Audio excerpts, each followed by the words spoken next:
Hi viewers, welcome to our channel. ప్రస్తుతం మనతో పాటు డాక్టర్ దుర్గా వడ్లమణి గారు సీనియర్ జర్నలిస్ట్ ఉన్నారు. వాళ్ళతో ఒకసారి మాట్లాడదాం. నమస్కారం మేడం. నమస్తే అండి. మేడం, మోహన్ బాబు గారు అండ్ మంచు మనోజ్ గారు వీళ్ళిద్దరి మధ్య విభేదాలు బగ్గుమనడం మనం చూస్తున్నాం. అంటే వీళ్ళిద్దరి మధ్య వీళ్ళ కుటుంబంలో గొడవలు ఉన్నాయని మనకు ముందు నుంచే తెలుసు. కొన్ని వీడియోస్ కూడా బయటకు వచ్చేసాయి. ఇప్పుడు ఈ గొడవలు దేనికి? వీళ్ళ వైపేమో ఆస్తి వివాదాలు అంటున్నారు, ఆస్తి తగాదాలు అంటున్నారు మంచు మోహన్ బాబు గారి సైడ్ నుంచి. మంచు మనోజ్ గారేమో లేదు, ఇది నేను విద్యా సంస్థల్లో అక్రమాలు జరుగుతున్నాయి, వాటిపైన నేను బయట పెడుతున్నాను, వాటిపైన వాళ్ళ తరపున నిలబడుతున్నాను, అందుకే ఈ విధంగా చేస్తున్నానని ఈయన వైపు వాదిస్తున్నారు. ఒక గొడవ కూడా ఇప్పుడు జరిగిపోయింది వీళ్ళిద్దరి మధ్య. ఏం జరుగుతుంది? మీరేం చెప్తారు మేడం దీని గురించి? అంటే ఇప్పుడు ఇండస్ట్రీ అనేది ఎట్లా తయారైందంటే, సినిమాలతో మామూలుగా వాళ్ళు సెన్సేషన్ క్రియేట్ చేసేవాళ్ళు గతంలో. అంటే మంచి మంచి సినిమాలు తీసో, లేదు ఒక వివాదాస్పదమైన సినిమాలు తీసో, అంటే రకరకాలుగా మనకి ఇండస్ట్రీ అనేది ఎప్పుడు కూడా ప్రజల నోళ్లలో ఉండేది. ఇప్పుడు కొత్తగా ఏమైతుందంటే సినిమా కుటుంబాలే, అంటే సినిమా పరిశ్రమకు చెందిన కుటుంబాలు ఏం చేస్తున్నాయంటే, నిన్నటి వరకు ప్రేమలు, పెళ్లిళ్ళు, విఫలమవడాలు, విడాకులు, మళ్ళా పెళ్లి చేసుకోవడాలు, వీటి మీద నడిచింది. ఇప్పుడు కొత్తగా మంచు కుటుంబం మీదకి ఈ వివాదం అనేది వచ్చింది. అంటే నిన్నటి వరకు మనందరం ఏమనుకున్నాము, మనోజ్దే కరెక్టు, మోహన్ బాబు తప్పు అని. కానీ ఇవాళ చూస్తే ఇప్పుడు అతను రాసిన లేఖలో మనోజ్, నేను ఆస్తి వద్దనుకున్నాను, 2000 కోట్ల ఆస్తి వద్దనుకున్నాను, నాకు మౌనికే ముఖ్యం అనుకున్నాను అంటూనే సెప్టెంబర్లో ఆస్తి పంచిమ్మన్నాను అన్నాడు.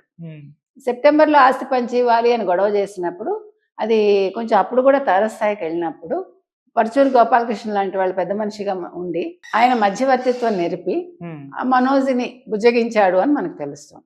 ఇప్పుడు ఇతను ఏమంటున్నాడు, నేను మోహన్ బాబు యూనివర్సిటీలో ఉండే అవకతవకలు బయట పెడుతున్నాను. మరి ఇన్ని సంవత్సరాలుగా నీకు అవకతవకలు కనిపించలేదా? ఇవాళ సడన్గా ఎందుకు కనిపించాయి? అంటే నువ్వు ఒక గొడవ చేయాలనుకుంటున్నావు, నువ్వు మంచు కుటుంబాన్ని వీధిన పడేయాలనుకుంటున్నావు, మోహన్ బాబు పేరు చెడపాలనుకుంటున్నావు అని ప్రజలు అనుకుంటున్నారు. ఇప్పుడు ప్రతి కుటుంబంలోనూ గొడవలు ఉంటాయండి. ఇప్పుడు షర్మిల జగన్మోహన్ రెడ్డి కుటుంబంలో రాలే ఆస్తి వివాదాలు. ఇప్పుడు ఒక రకంగా జగన్ కుటుంబంతో మరి మంచు కుటుంబానికి సంబంధ బాంధవ్యాలు ఉన్నాయి కదా, విష్ణు భార్య ద్వారా. కాబట్టి నేనంట, అసలు మీరు ఎందుకు వీధిన పడుతున్నారు? ఇప్పుడు మోహన్ బాబుకు ఒక మంచి పేరు ఉంది, మంచి హీరోగా నిలదొక్కున్నాడు, మంచి విలన్ గా అతని పేరు తెచ్చుకున్నాడు, మంచి వాయిస్ అతనిది, అతను మంచి డైలాగ్ డెలివరీ ఉంది, అన్ని రకాలుగా ఒక మంచి పేరు తెచ్చుకున్న వ్యక్తికి ఈ రోజు కొడుకు రూపంలో ఈ రకంగా మరి రోడ్డున పడాల్సి రావడం అనేది బాధాకరమే. ఇప్పుడు మంచు లక్ష్మి గురించి అందరికీ తెలుసు. అసలు మంచు లక్ష్మి మనోజ్ని కాపాడుతూ వచ్చేది. మీకు గతంలో మీరు చూసుకుంటే కనుక అయితే తను ఎక్కువ ప్రొటెక్ట్ చేసేది మనోజ్ని. అయితే నిన్న ఆవిడ వచ్చింది బాంబే నుంచి, మంచు లక్ష్మి రావడం, మరి తమ్ముడితో మాట్లాడటం, నాన్నగారితో మాట్లాడటం, ఇంకా నేను ఎవరికీ చెప్పలేని ఆవిడ వెళ్ళిపోయింది మళ్ళీ బాంబేకి. సో ఇక్కడ మీకు ఏం కనిపిస్తోంది, మనోజ్ అనేవాడు ఇవాళ అంటే అక్కగారి మాటకు కూడా విలువ ఇవ్వకుండా భార్య మౌనిక మాటకు విలువ ఇస్తున్నాడు. ఇంకొక విషయం ఏం బయటపడిందంటే, అసలు మోహన్ బాబు తప్పు లేదు, మోహన్ బాబు ఆస్తి పంచిస్తా అన్నాడు, ఆ పంచిన దాంట్లో కొంత ఆస్తి మనోజ్ ఫస్ట్ భార్య ఎవరైతే ఉందో, విడాకులు ఇచ్చాడు కదా, ఆ అమ్మాయికి ఇస్తానన్నాడు అని ఒక టాక్ వచ్చింది. అది మనోజు మౌనిక ఒప్పుకోవట్లేదు, మొత్తం ఆస్తి మాకే కావాలి. కానీ మోహన్ బాబు చేసేది న్యాయమే కదండి. ఇప్పుడు నువ్వు మౌనిక కోసం అమ్మాయిని వదిలేసావో, ఎందుకు వదిలేసావో ఎవరికీ తెలియదు.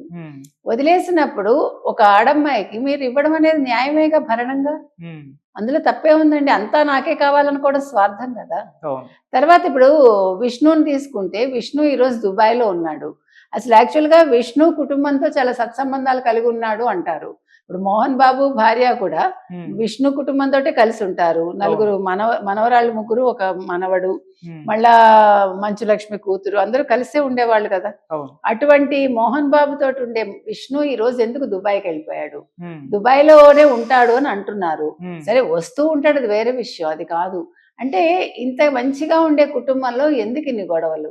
ఈ మౌనిక వచ్చాక ఇది వచ్చింది అని అంటున్నారు. అంటే ఒక ఆడమ్మాయి వల్ల వచ్చిందని మనం మాట్లాడటల్లా. కాకపోతే ఏంటంటే కొన్ని సంబంధ బాంధవ్యాల వల్ల కొన్ని బంధాలు తెగిపోకూడదు. ఇప్పుడు మనం ఒక పెళ్లి చేసుకోవటం వల్ల ఒక కుటుంబం విడిపోవటం అనేది బాలేదు కదండి వినటానికి. ఇప్పుడు మౌనిక గారు కూడా మనోజ్కి నచ్చ చెప్పాలి, ఒకవేళ మనోజ్ తప్పు ఉంటే. లేదు, మౌనిక తప్పు ఉంటే మనోజ్ నచ్చ చెప్పాలి. ఇప్పుడు ఇష్టం వేరు, కుటుంబాలు విడిపోవటం వేరండి. ఇష్టం అనేది కొంతవరకే, కానీ మనకి కుటుంబ నేపథ్యం అనేది చాలా ముఖ్యం. మనకి జీవితం ఇవాళతో ఆగిపోదుగా. నువ్వు అందరితోటి సత్సంబంధాలు కలిగి ఉంటేనే నువ్వు ఒక మంచి కొడుకుగా రేపొద్దున ఒక మంచి తండ్రిగా నువ్వు గుర్తింపు తెచ్చుకుంటావు ఎవరైనా సరే. కాబట్టి మనం కలిసి ఉండడంలో ఉండే ఆనందం విడిపోవడంలో ఉండదు కదండి. ఎప్పుడు కూడా మనకి ఇప్పుడు ఉమ్మడి కుటుంబాలు లేవనే ఎంతో మంది బాధపడుతున్నారు. ఈ రోజు యువత పెడదారిని పడ్డాను కూడా అదొక రీజన్ అని అంటున్నారు. కాబట్టి ఇవాళ మోహన్ బాబు కుటుంబంలో జరుగుతున్నది ఇంకో కుటుంబంలో జరగకూడదు. నెంబర్ 1. నెంబర్ 2, అసలు దాసరి నారాయణరావు లాంటి వాళ్ళు లేకపోవటం అనేది కూడా ఇండస్ట్రీకి ఒక పెద్ద దిక్కు లేకుండా అయిపోయింది. అంటే నచ్చ చెప్పేవాళ్ళు లేరు అనేది ఒక టాక్ ఉంది. ఎందుకంటే గతంలో ఆయన ఏ సమస్య వచ్చినా అటు కార్మికులది కావచ్చు, ఇటు కుటుంబ పరంగా కావచ్చు, ఎవరికి ఏ సమస్య ఉన్నా ఆయన ఒక పెద్దరికం వహించి ఆయన చక్కగా తీర్పులు చెప్పేవాళ్ళు, వాళ్ళని నచ్చ చెప్పేవాళ్ళు అనే విషయం అందరికీ తెలుసు. అయితే ఇప్పుడు అలా ఎవరు ఉన్నారు? రాఘవేంద్రరావు గారు అటువంటి పని చేస్తారా? ఎవరు చేస్తారు ఇప్పుడు? లేదు. మీకు తెలుసు పెదరాయుడు లాంటి ఒక సినిమా హిట్ అయినప్పుడు, అంటే హిట్ కాకముందు ఆ సినిమా తీసేటప్పుడు ఆర్థికంగా అతను ఇబ్బందుల్లో ఉన్నప్పుడు రజనీకాంత్ చాలా డబ్బు పంపించాడు. సూట్ కేసు అంటారు, బ్రీఫ్ కేసు అంటారు. కాబట్టి రజనీకాంత్ అనే వాడి మాట అంటే బాగా చెల్లుబాటు అవుతుంది. కాబట్టి రజనీకాంత్ చాలా సన్నిహితుడు కాబట్టి కుటుంబంలో కూడా మరి రజనీకాంత్ వచ్చి మధ్యవర్తిత్వం నేర్పుతారా అనేది కూడా మనం ఆలోచించాలి. ఎందుకంటే అది కూడా మంచిదే. ఇప్పుడు రజనీకాంత్ చెప్పాలంటే కూతుళ్ళని చాలా బాగా పెంచాడు ఆయన కూడా. అసలు యాక్చువల్గా వాడు ఆయన ఆస్తి ఇవ్వనన్నాడు కూతుళ్ళు సినిమాల్లోకి వస్తే. అతనికి ఇష్టం లేదు కూతుళ్ళు సినిమాల్లో చేయటం. సో పిల్లలు కూడా దానికి కట్టుబడి ఉన్నారు. వాళ్ళు డైరెక్షన్కే పరిమితం అయ్యారు, వాళ్ళు ప్రొడ్యూసర్స్ గా పరిమితం అయ్యారు. ఆ రకంగా అంటే తండ్రి మాటకి వాళ్ళు విలువ ఇచ్చారు. కాబట్టి అంటే రజనీకాంత్ చెప్తారా, రజనీకాంత్కి ఇది ఉందా అంటే మనం మాట్లాడుతున్నాం. డెఫినెట్ గా రజనీకాంత్ కావచ్చు, లత గారు కావచ్చు, తల్లిదండ్రులుగా వాళ్ళు సక్సెస్ అయినట్టే లెక్క. ఇప్పుడు తన ఐశ్వర్య అనే ఆవిడ భర్తకి ధనుష్కి విడాకులు ఇచ్చినంత మాత్రాన అది చెడ్డ విషయం కాదు కదా. అతనిలో ఏముందో గొడవలు అతనితోటి అది అందరికీ తెలిసినవే కానీ బహిరంగంగా తెలియకపోవచ్చు. కాబట్టి రజనీకాంత్ లాంటి వాళ్ళు ఈ రోజు ముందుకొచ్చి మోహన్ బాబు కుటుంబంతో మాట్లాడి మనోజ్కి నచ్చ చెప్పే ప్రయత్నం చేస్తే బాగుంటుంది అనేది అందరి ఉద్దేశం కూడా. చిత్ర పరిశ్రమలో కూడా అనుకుంటున్నారు. ఎందుకంటే ఇప్పుడు పెద్దరికం వహించే వాళ్ళు ఎవరు లేరు కదండి. పెద్దవాళ్ళందరూ ఆల్మోస్ట్ వెళ్ళిపోతున్నారు చెప్పాలంటే. ఇప్పుడు ఒక కుటుంబానికి ఒక పెద్ద ఎంత అవసరమో ఒక చలనచిత్ర పరిశ్రమకు కూడా ఒక పెద్ద దిక్కు చాలా అవసరం. ఎందుకంటే ఇంత పెద్ద పరిశ్రమని అందులో ఈ రోజు చెప్పాలంటే మనం నెంబర్ 1లో ఉన్నాం భారతదేశంలో తెలుగు పరిశ్రమ, తెలుగు చలనచిత్ర పరిశ్రమ. కాబట్టి ఖచ్చితంగా ఒక పెద్ద దిక్కు అనేది అవసరం అండి. సరే ఇప్పుడు తమిళ వాడైనా కన్నడ వాడైనా అది కాదు కదా. దక్షిణ భారతదేశానికి సంబంధించి అందరూ ఒకటే కాబట్టి రజనీకాంత్ పెద్దరికం వహిస్తే బాగుంటుంది. అదే విధంగా విష్ణు కూడా వస్తాడని అంటున్నారు. బౌన్సర్లు అంటున్నారు, 100 మంది అంటారు. ఇవన్నీ జరుగుతున్నాయి. అంటే ఇప్పుడు బౌన్సర్లు అవసరమా ఒక కుటుంబాన్ని కాపాడడానికి? ఇప్పుడు మీరు మీ తమ్ముడు కొట్టుకున్నారనుకోండి, బౌన్సర్లు అవసరమా? కాదు కదా. మీ మనసులు మంచిగా ఉంటే ఇవేం అవసరంలా. కాబట్టి మనిషి ఎప్పుడు కూడా తగ్గాలి. ఆ తగ్గటం అనేది మనోజ్ నేర్చుకుంటే బాగుంటుంది. తండ్రికి ఒక గౌరవం ఇచ్చి, ఎందుకంటే తండ్రి ఒక ఉన్నత స్థానంలో ఒక మంచి పేరుతోటి ఉన్నాడు ఆయన. ఆ పేరుని ఈరోజు చెడపడం అనేది మర్యాద కాదు.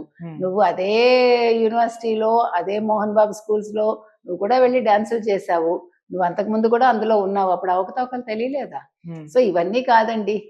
కాబట్టి ఇవాళ మనం ఒకటే చెప్తున్నాము, మనోజ్ కొంచెం ఆలోచించాలి.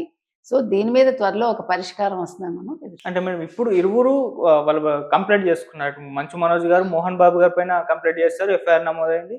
ఆయన కూడా ఈయన పైన నమోదు చేస్తారు. మరి ఇప్పుడు కోర్టులోనే ఇది లీగల్ గానే తేలుతుంది అని కూడా అంటున్నారు. మరి ఆ వైపున ఉంటుందా లేకుంటే చర్చలతోనే ముగిసిపోతుంది? అంటే ఇప్పుడు యాక్చువల్ గా మనోజ్ తండ్రి మీద కంప్లైంట్ చేశాడండి, నా మీద దాడి చేశారు అని.